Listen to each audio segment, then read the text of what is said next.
নামাজের চেয়েও, রোজার চেয়েও, দান খয়রাতের চেয়েও একটা বড় ইবাদত আছে। এটা কি আমি কি তোমাদের বলবো না? সাহাবারা তো অবাক, নামাজের চেয়েও বড় ইবাদত, রোজার চেয়েও বড়, দানের চেয়েও বড়।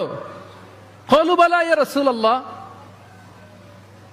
সাহাবারা বললেন অবশ্যই হে নবী, হ্যাঁ আপনি বলেন সেটা কি? বিষ্ণু সাল্লাল্লাহু আলাইহি ওয়াসাল্লাম বললেন ইসলাহু যাতিল বাইন, বিবাদমান দুই গ্রুপকে মাঝখান দিয়ে যে মিলিয়ে দেয়া।